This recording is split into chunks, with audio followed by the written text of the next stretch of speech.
Hello friends, अब चलिए देखिए हम लोग इस साल फिर अब क्लास 10th का एनसीईआरटी हम लोग स्टार्ट करने वाले हैं। लेसन 5 से स्टार्ट कर रहा हूँ अभी आप लोगों को, ठीक है। लेसन 5 एपीएम अरिथमेटिक प्रोग्रेशन है, वहाँ से हम लोग चल रहे हैं। आपको हर वीडियो में एक एक दो क्वेश्चन ही मिलेगा, ज़्यादा क्वेश्चन मैं रखना नहीं चाहता कि आपको दिक्कत हो। एक क्वेश्चन को आराम से आप देखिए, सॉल्व करिए, फिर अगला क्वेश्चन उसके आधार पर सॉल्व करने की कोशिश करिए। नहीं आता है तो फिर हम लोग फिर उस पर डिस्कस करेंगे, ठीक है। तो हम लोग नेक्स्ट क्वेश्चन पे चलते हैं, ठीक है। एक्सरसाइज पे आई है ना। चलिए क्वेश्चन नंबर 3 की बात हो रही है। फर्स्ट आपका जो दिया हुआ है 2 दिया हुआ है, फिर यहाँ बॉक्स बना दिया है, यहाँ पे 26 दे दिया है, ठीक है। यानी कि हमारा फर्स्ट टर्म दिया हुआ है, ए की कितनी है 2 है, और ये कौन सा टर्म है, ये सेकंड है। यानी हमको A2 निकालना है और A3 भी कितना दिया हुआ है 26, है ना। अब देखो A2 हमारा कब निकलेगा, जब हमारे पास D की वैल्यू होगी, ठीक है। D की वैल्यू हमारे पास है ही नहीं, है ना। तो हम D की वैल्यू निकालेंगे कहाँ से, यहाँ कोई टर्म होता माइनस के निकालते, तो D की वैल्यू हम इसकी मदद से निकालेंगे। A3 का फॉर्मूला क्या हो जाएगा, A प्लस n-1 करेंगे। तो हमेशा याद रखिए, अब हम लोग झटके से ये यूज करेंगे। अब A6 निकालना होगा तो A प्लस 5D, A11 निकालना होगा A प्लस 10D, एक काम उससे, ठीक है। A प्लस 2D आ गया। A3 की वैल्यू 26 है आपके पास, और A की वैल्यू कितनी है 2 है, प्लस 2D ट्रांसफर कर दीजिए। 26 माइनस 2 इक्वल टू 2D, यहाँ 24 हो गया 2D, then D equal to 24/2 equal to 12। D की 12 आ गई। आपको A2 निकालना है। A2 फॉर्मूला क्या हो जाएगा, A प्लस D, यानी 2 प्लस 12 इक्वल टू 14। यहाँ पे कितना आ जाएगा 14 बन जाएगा, है कि नहीं आसान।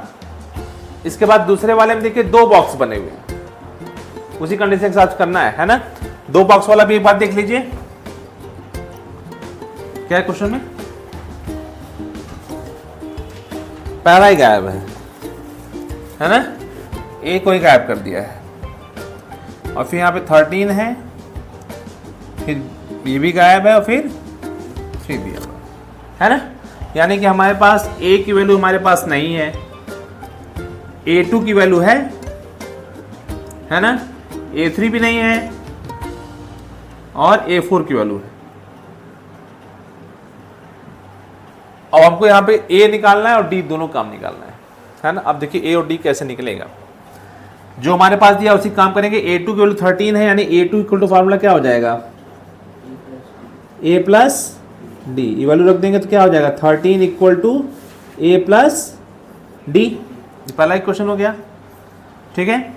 अब उसके बाद दूसरा A4 दिया हुआ है, तो A4 equal to A plus 3D, यानी A4 की वैल्यू कितनी आएगी 3 equal to A plus, equation number.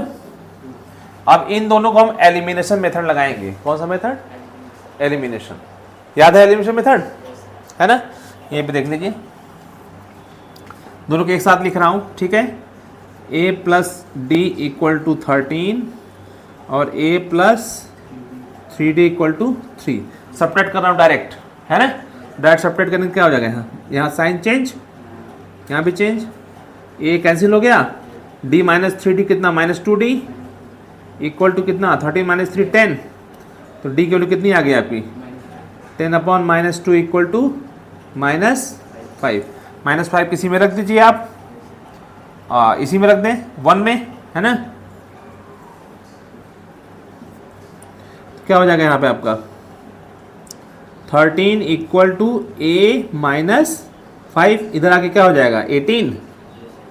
A की वैल्यू क्या आ गई आपकी 18 आ गई, यानी फर्स्ट बॉक्स में कितना हो जाएगा 18, और सेकंड बॉक्स में D की वैल्यू -5 है ना।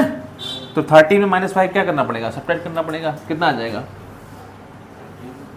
-5, सॉरी माइनस करना है ना, कितना आएगा 8,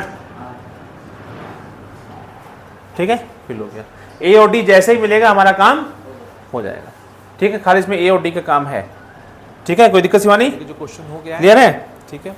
इसको भी करा देंगे नहीं सभी सब? अप्लाई करिएगा, नहीं तो कल मैं नेक्स्ट वीडियो में क्वेश्चन आपको प्रोवाइड करा दूंगा उसमें, ठीक है। तब तक अपना ध्यान रखिए, प्रैक्टिस करिए। Good bye.